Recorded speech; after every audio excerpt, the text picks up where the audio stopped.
Good morning friends. હમણાં અમે ઉઠી ગયા છે. ચા બની રહી છે. શેફ નીરી ચા બનાવી રહ્યા છે. શેફ નીરી આજે થોડી મોડી થઈ જવાની મોર્નિંગ 10 વાગે થાય નવરાત્રીમાં બધું થાય. કડક ચા બનાવો, કડક. હવે ઠરવા દી ફ્રીજમાં મૂકી દઈશ એટલે કડક થઈ જશે. પથ્થર જેવી.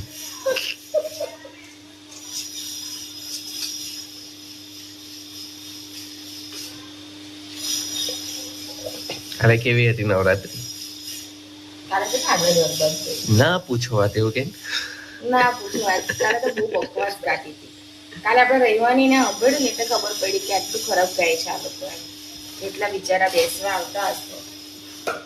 જેમ કે મમ્મી પપ્પા એમને તો આવી જ બંધ રહેશે.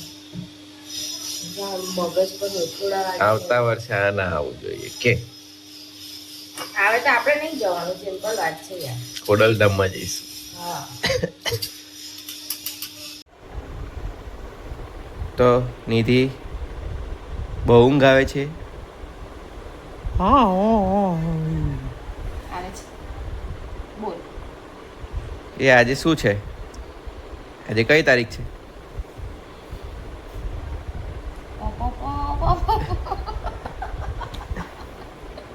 આ શું હતું? પો 2 ઓક્ટોબર ગાંધી જયંતિ. બીજું શું છે 2 ઓક્ટોબરનું હજુ? દશેરો. તો શું હોય આજે? કેમ આજે આપણે દશેરો મનાવીએ છીએ? ફાફડા જલેબી ખાવાના હોય. ફાફડા જલેબી ખાવા મનાવીએ છીએ. કેમ મનાવીએ છીએ? હા, આપણે એટલે મનાવીએ છીએ કે આજે જો 2 રીઝન છે, બરાબર. એક કે આપણા શ્રી રામ ભગવાને રાવણનો સંહાર કરેલો. હા, અને રાવણ બહુ અભિમાની હતો. આજે અભિમાનનો નાશ કર્યો છે, ક્રોધનો નાશ કર્યો છે, અને આ બધા પર વિજય પ્રાપ્ત કરેલો છે શ્રી રામ ભગવાને. એટલે બીજી રીતે વિજયાદશમી પણ કહેવામાં આવે છે. અને બીજું કે પેલા આપણા માતાજી જે 9 દિવસ યુદ્ધ કર્યું, કે જેનો જે મહિષાસુર નામનો જે પેલો રાક્ષસ હતો એનો અંત આપણા બ્રહ્મા વિષ્ણુ મહેશ પણ ના કરી શક્યા. તેમનો વધ આપણા માતાજીએ કરેલો. એટલે આજે દશેરો મનાવવામાં આવે છે. અને એને એક રીતે દુર્ગા પૂજા બી જે અધર સ્ટેટમાં મનાવવામાં આવે છે, દુર્ગા પૂજા. તો બધાને હેપી દશેરા. હેપી દશેરા. આજે છેલ્લો દિવસ છે ગરબા રમવાનો અમુક જગ્યા પર.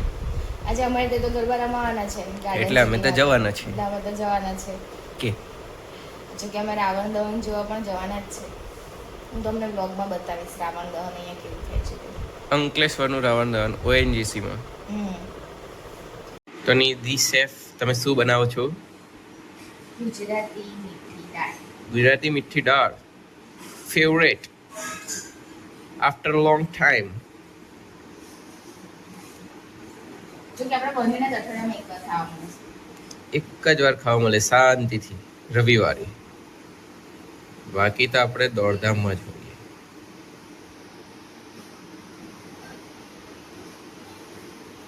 કેટલી વાર લાગે દાળ બનતા? 10 મિનિટ. દાળ બફાઈ જાય ને પછી 5 મિનિટ થાય ને બનવા. એવું છે? સારું, ચાલો બનાવો. એટલે આપણે ઘી ગરમ કર્યું. ઓડિયન્સને બતાવીએ. ઘી ગરમ થઈ ગયું એટલે મેં તો દાળ ને કઢી પત્તો નાખ્યો.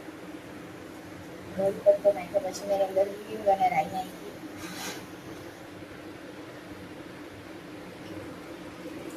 હિંગને રાઈ નખાઈ જાય ને એટલે આ મારી રેસીપી છે. થોડીક તમે બી હવે ઘરે આજે ટ્રાય કરજો. થોડોક અથાણાનો સંભાર નાખજો. બરાબર? આવી રીતે બનાવશો મસ્ત લાગે. लाजवाब दाल बनेगी, लाजवाब.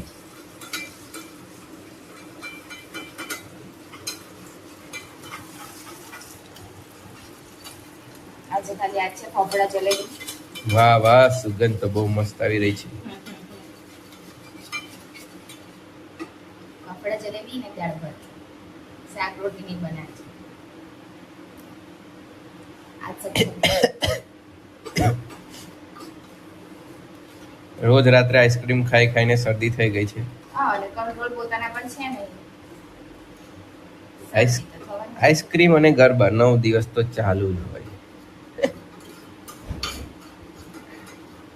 બરાબર છે તે પણ ખાધું જ છે, તું ના નહીં પાડ.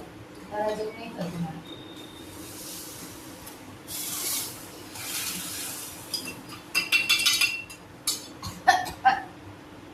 જો તને બી આવી ગઈ ને ખાંસી. ઘરની ખાંસી કહેવાય એને. આવા જ અમારા પાગલબંધીના વિડીયો જોવા માટે અમને ફોલો કરતા રહો અને અમારી ચેનલને સબસ્ક્રાઇબ કરી લો. કમેન્ટ જરૂર કરજો. Bye bye. Thank you for watching.